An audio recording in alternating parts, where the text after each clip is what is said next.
You're joining the conversation with Shortlisted, a podcast from the Greater Midwest Chapter, or GMC, of the Association of Proposal Management Professionals. We chat about proposals, the business of winning work, and nailing the shortlists in our lives. I'm your host, Paul Lockwood, Senior Pre-Sales Support Analyst for Vitality Group in Chicago. And I am Heather Finch, co-host and also leader of a proposal and presentation solution team located in Milwaukee, Wisconsin. This month, we're having a chat with Chris Simmons of Rainmakerz Consulting. Hi, Chris. You want to introduce yourself? Sure. Thank you both for having me. I'm really honored to kick off season number 2. I've been involved in this space since the beginning of my career, the early 80s, and started my own firm about 20 years ago. So I've got at least an opinion on a lot of things, and I'm just really thrilled to be here and interact with the two of you. Cool. Well, maybe let's go back to the early days. So what kind of got you into business development and proposals, and why did you decide to branch out on your own? Yeah. So I started with an MBA, and when I got the MBA, it wasn't really, at least up until that point, I really didn't know what I wanted to do when I grew up. And I sort of discovered the idea of consulting as a profession, and I was focused in IT. And I was hired in Washington, D.C. with then a very small IT firm called American Management Systems, now called CGI. And I started doing IT consulting there. And it wasn't long before I discovered that I wasn't really into the bits and bytes of the work that they asked me to do. And they asked me to contribute on a couple of proposals just because they thought, this guy's got an MBA, maybe he can write. And so I showed a propensity for writing. I showed a propensity for proposals. And that sort of launched a branch off career at CGI. And I was there for a good part of my early career, about 13 years. Then I got recruited away by Deloitte Consulting to have a partner/director position there, and was the head of BD there. And it wasn't until I got laid off, really, in, I think it was 2000, 2001, that I found myself sort of looking for a job, trying to figure out what, my next career move was going to be. And just through luck and happenstance, I ended up getting a part-time gig through a small boutique consulting firm. And we did a proposal effort, ironically, in the Chicago area, which is, represented by the GMC chapter with Bank of America. And one thing led to another, and it became quite popular and fun for me. And I just decided to branch off on my own. And that was about 21 years ago. That is, I love kind of the magic of a career, right? Like there are parts in which we strategically set ourselves up for things, and others where we just kind of fall into things. So, Exactly. I'm curious, like your career kind of took you there. What would you say for somebody that might be interested in becoming a consultant? What are, the challenges? What are the pros? What are the cons? Yeah. So I get that question a lot from colleagues who are looking to leave either the government or industry. And it's a tricky question, right? Because part of it depends on timing. Part of it depends on the stability somebody has in their, in their personal life and their professional life. The economics of it become important. I think it's really difficult to say right out of the get-go, early in your career, I want to be an independent consultant. You just don't have the network. You don't have the sustainability. You don't have the skill set, I think, to do it. But at a certain point in your career, there's a turning point. And for me, it was being laid off. For others, it might be dissatisfaction with the job. For others, it might be I'm not getting paid enough, or other reasons. And at that point, I think it's a trigger to investigate whether that's something that might be a good career move for you or for anybody. It's not for everybody. There's a lot of pressure in consulting work. Most of my engagements are a month or not much longer. So I'm constantly looking for new work and constantly trying to balance doing signing up for more than I can do and trying to deliver high quality at the same time so I can sustain the business. But I think it takes somebody who's got very good communication skills, someone who's flexible, someone who's a little daring, a little entrepreneurial, a little independent, someone who has a thick skin, because a lot of times the successes don't get attributed as much to consultants as the failures, I found out. And a lot of companies, if things don't go right, it's like easy to blame the consultant, right? Because nobody internally actually did anything wrong. So it's the flexibility of it is great. The variety of it is great. The earning potential of it is great, but it's not for everybody. So there are certain pros to consulting. Yes. Yeah. Consulting. Exactly. So you're more pro-sulting on the pro side. Yeah. Just as long as nobody's insulting. There you go. Right. Yeah. I'm sure there's a lot of blank salting puns that we could come up with. Those are two good ones. Con and im. We'll see what else we can come up with. Is So there when a it comes joke to- counter on this, Heather? There is. I There heard will that. be. Yes. I heard Yes. that rumor. Okay. Take that one off. So there when it for- comes to being a consultant remotely, Yeah. which obviously is becoming even more the case since COVID, Yeah. what are some of those challenges and benefits of being a consultant who's more remote than on site? That's a good question. So when COVID came, it had very little or no impact on what I do and how I do it. Most of the work that I had done previous to that, and that was 18 years of work, pretty much, was done remotely. Some on site, but a lot of it remotely.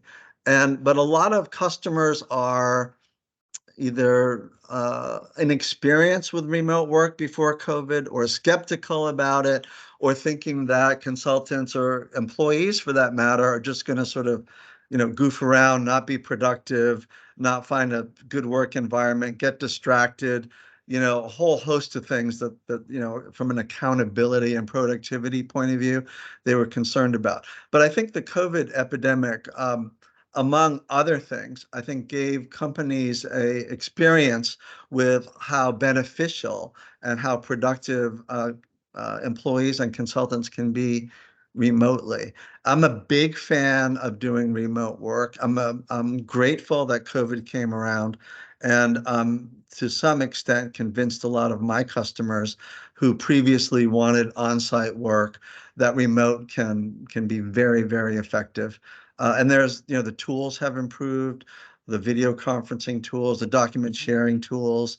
There are cases, I think, that are exceptions, where I think face-to-face is really beneficial. The one that I can think of that's within my realm of influence and participation is orals coaching, presentation coaching.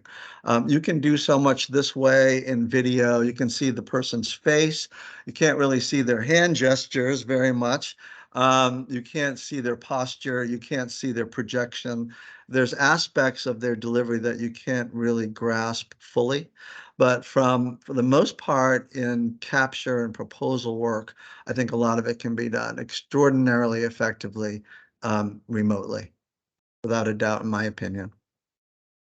And what would you say? So, I think a lot of us have probably gone through some kind of journey of learning how to make remote work. What is one of your tools of success, especially if you're working with a client that may not have that experience of the remote interaction? Like, how do you kind of pull them into it and make sure that they're engaged and collaborating effectively? Yeah.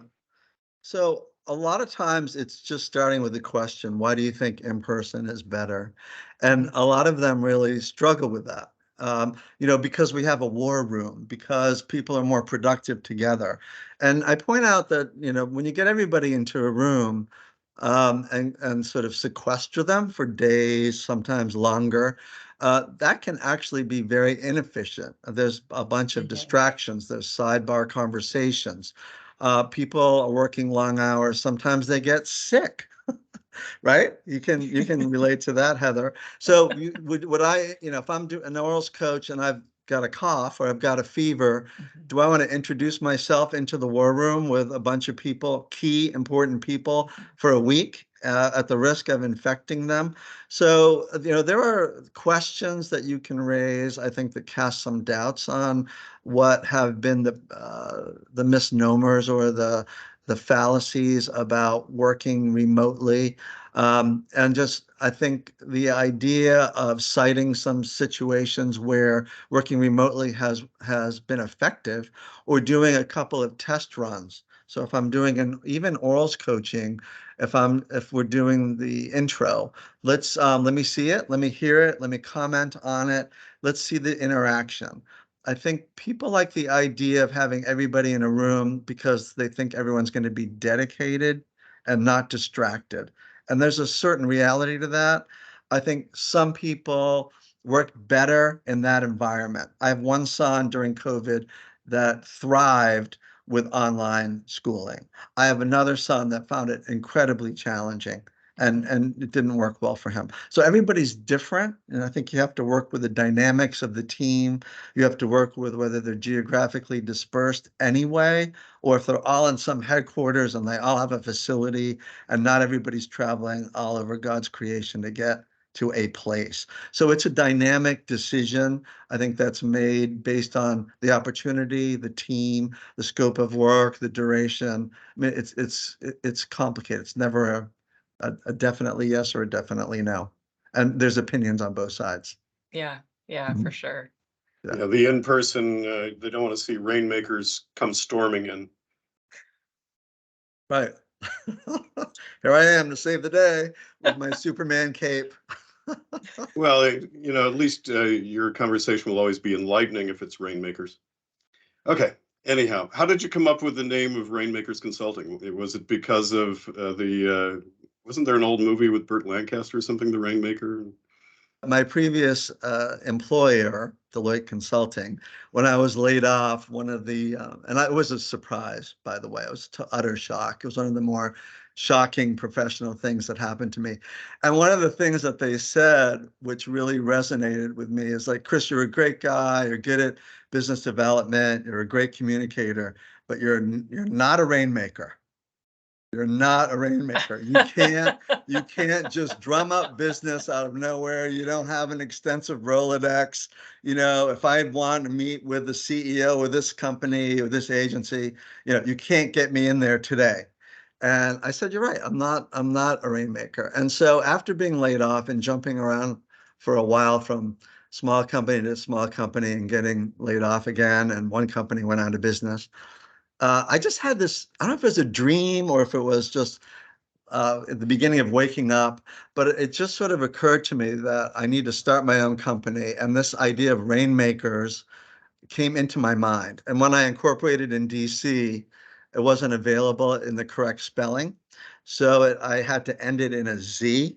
And during that, about 22 years ago, there was a big movement in web addresses, and there was a potential for .biz to be a popular extension. It never took off. So I just decided to make it Rainmakers with a Z .biz to make it somehow related and memorable. But actually, a number of people have commented on the name, and they like the name. So I'm totally happy with it. And it's a great origin story too, right? Like taking that statement and making it your own. Yeah, and the whole idea of, that was one of the lowest points in my professional career, getting laid off. The timing was bad. Just had bought a brand new house I couldn't afford. I just started a family.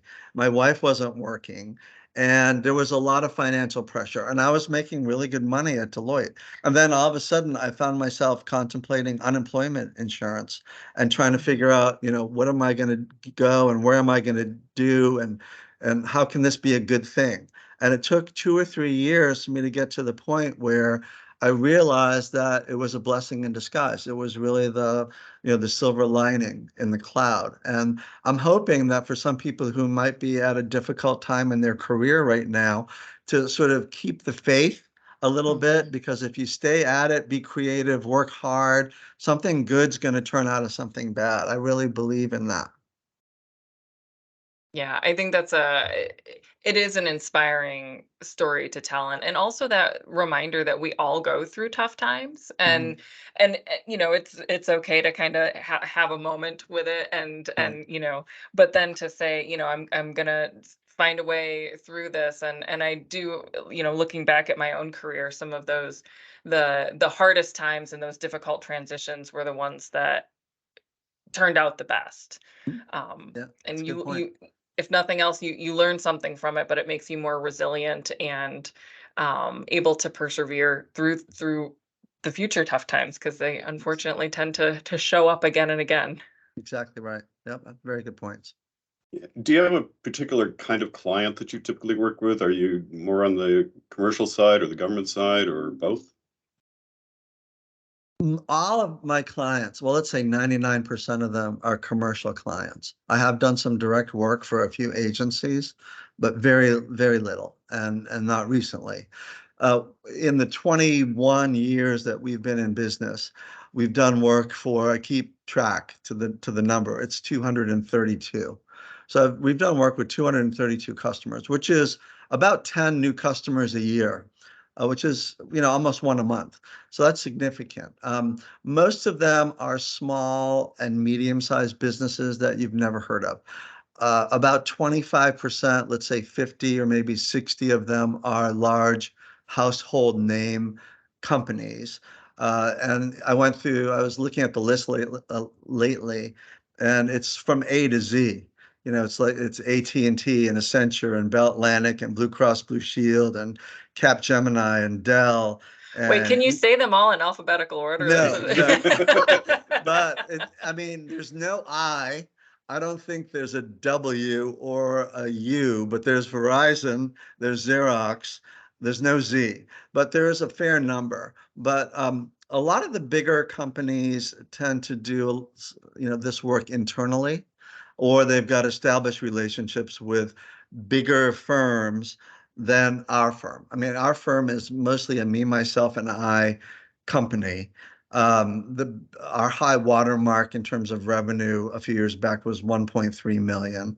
So that's pretty good for a one-person company.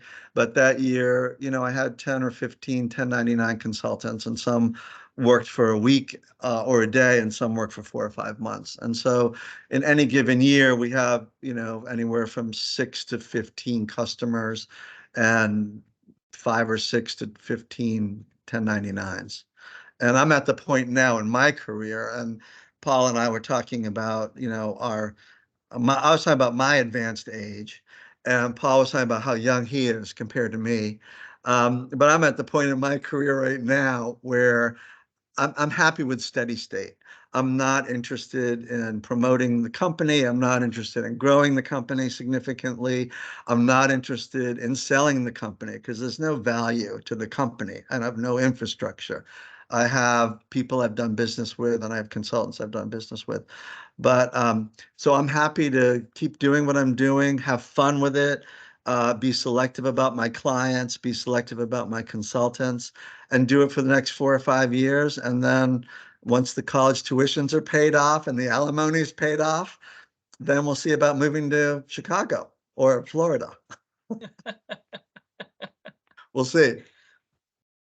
Well, it sounds like you've had a lot of great things that have happened to you, and we're going to go to that segment of the best thing that's happened to you recently. And we'll let Heather get us started here. Heather, what's the best thing that happened to you like in the past month or so?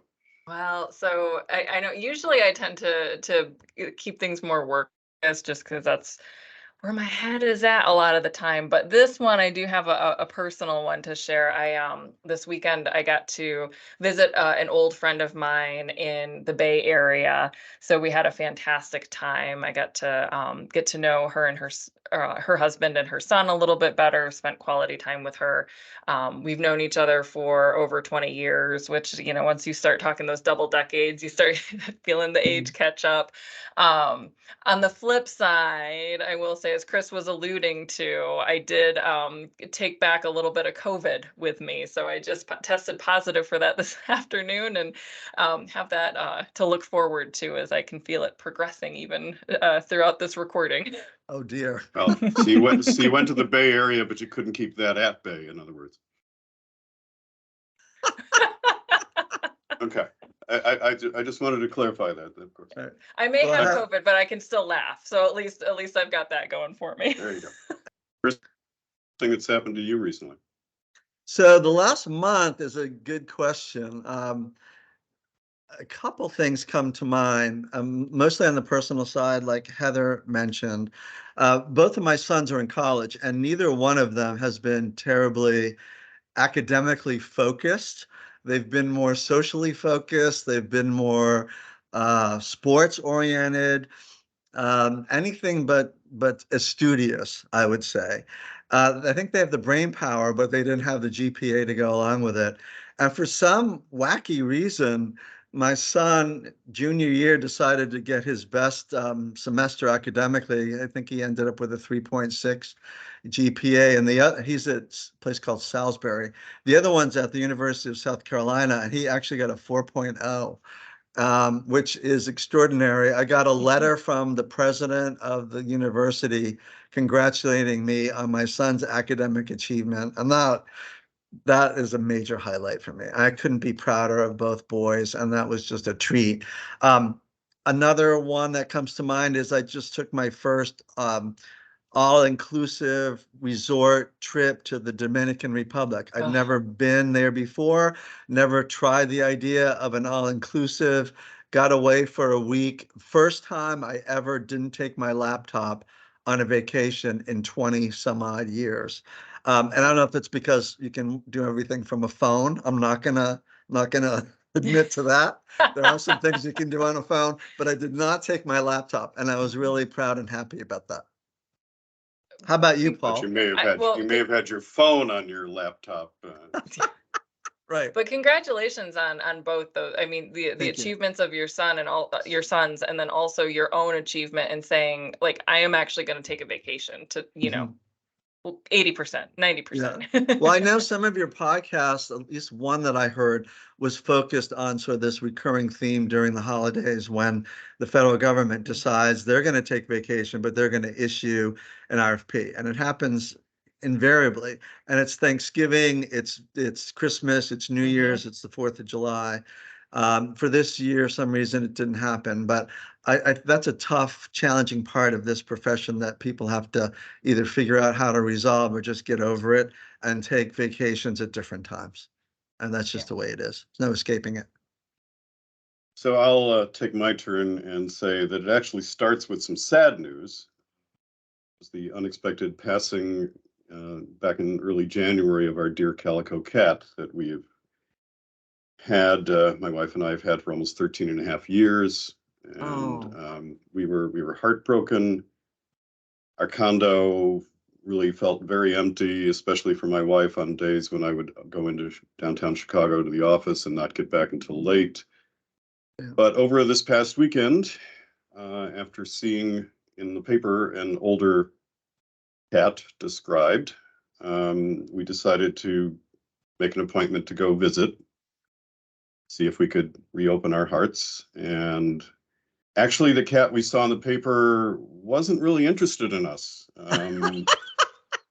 Amazing. But there was another cat that was in the same room, and she was like crawling on me when I was sitting on the floor. She Perfect. got up in my wife's lap and was perfectly content in my wife's lap. And so turns out this is like, there aren't that many adult cats right now at the local shelter, but this was like one of the most popular ones, and apparently multiple people indicated an interest or filled out an application. But last evening, we finally got the call that we will be adoptive cat parents again. Yay! We will be Congrats. picking up little Julie, who we are going to rename, I think, Lucy, because of Lucy's red hair, Lucille Ball and stuff. And we will, we hope that she thinks we're the cat's meow as much as we think she's the cat's pajamas. And we're looking forward to a perfect condo in the near future here. Nice. Oh, Congratulations. That's exciting. Yes, Great. Bella has made a few guest appearances on the podcast, and looking forward to perhaps Lucy coming by at some point. Great Well, story. yes, that's wonderful. Well, we also have a fantastic question from a member that, Chris, I think you'll be able to offer some interesting perspective on this. Sure. And Paul always has great ideas to add as well. So, Oh, really? I do? Okay. all right. Dear GMC, I'm a business development and sales manager for a small company, and when our proposal team gets overbooked, it's on me to respond to RFPs. Frankly, I'm much better at building client relationships and uncovering the next opportunity. I've suggested working with consultants, but was met with strong resistance from the team. How can I convince them that extra resources may be of benefit? Sincerely, Newell Business. Mhm. So, what advice do we have for Newell? That's right up my alley because I get that all the time. I always start with, what is the nature of the resistance? And really try to zero in on that. And typically it ends up being 3 or 4 things. One is it's too expensive. Nobody really wants to pay the kind of rates that consultants get.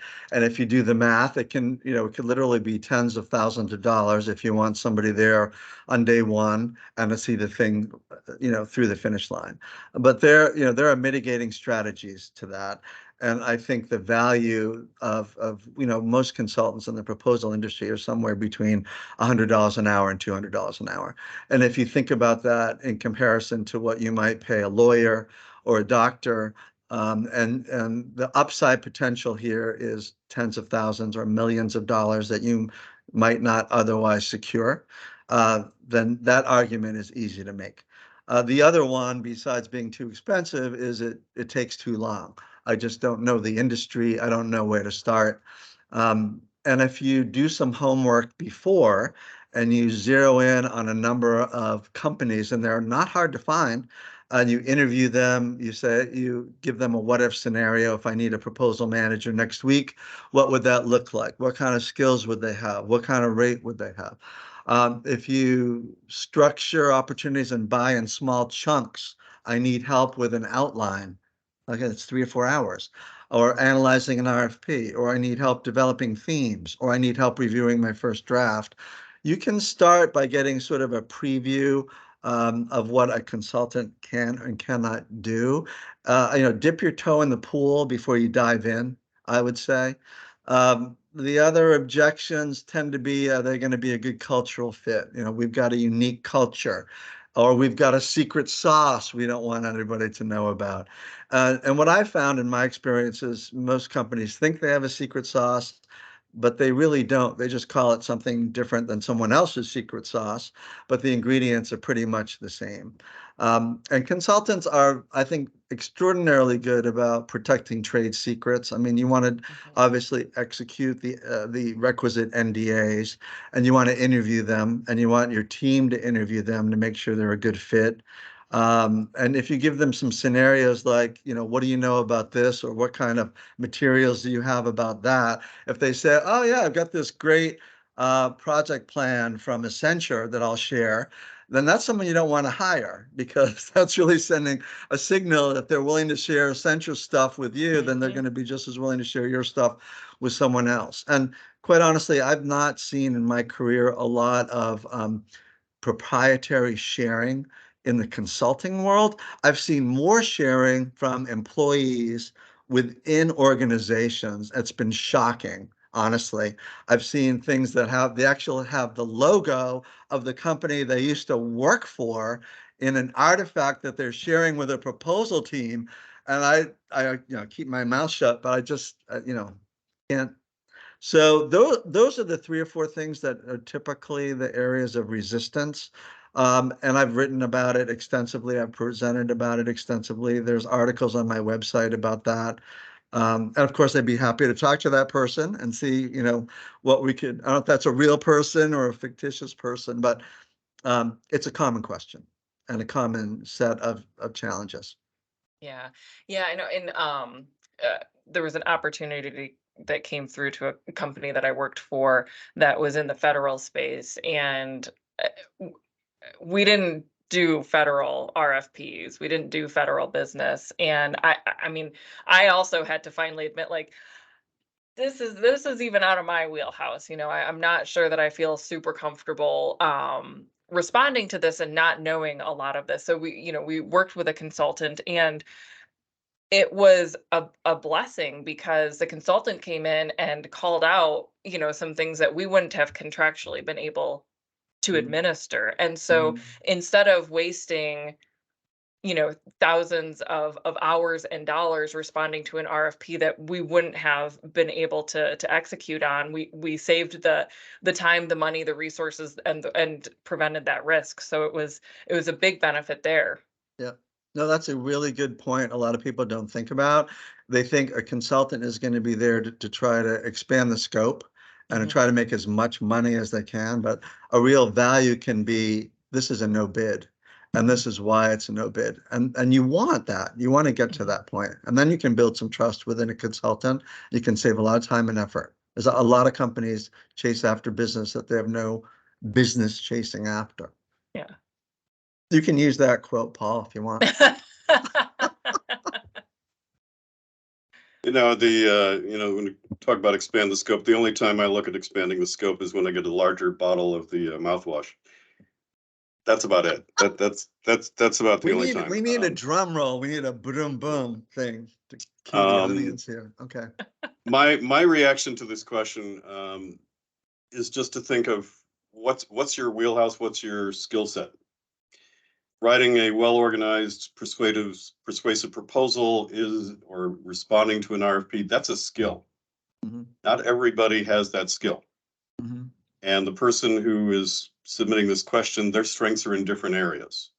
Yeah. But a consultant's knowledge and abilities would complement what you bring to the table with some other skills that you don't have. Yeah. So,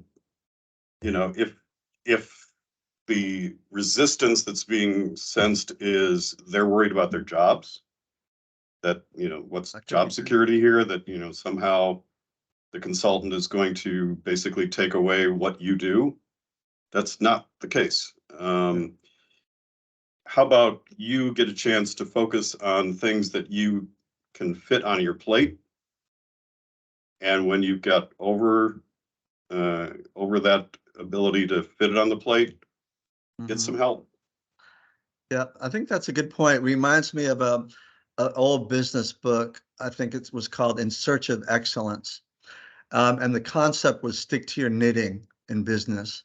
And so if you're not a business development company, stick to what you do well and get outside help to help you do the things that you don't necessarily do well or is not a core component of your business.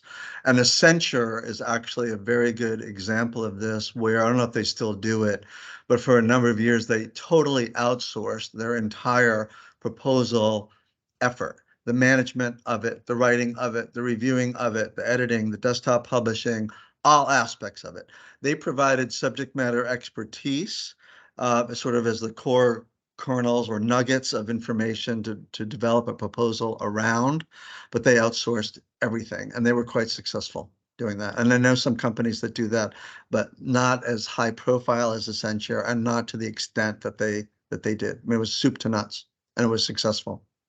I definitely stick to my knitting. People call me a nitwit of sorts. Yeah, I mean, I think that's if you're finding that you're pulling, from different resources in your company that are really better focused on another task, that would be a good time to bring in a consultant. And if it does require, making that argument, making that case, building, it's a lot of times it does come down to the dollar value of it. It's worth looking at the different angles and trying to make that case. I'll make one more point, and that is if you hire a consultant for a particular opportunity, a lot of times the work that they provide is highly relevant to other opportunities. Mhm. There'll be artifacts that they develop. There'll be processes that they implement. There'll be templates that they might bring to bear that can be reused. And so there's some longevity there if you're smart about how you leverage what a consultant can bring to you.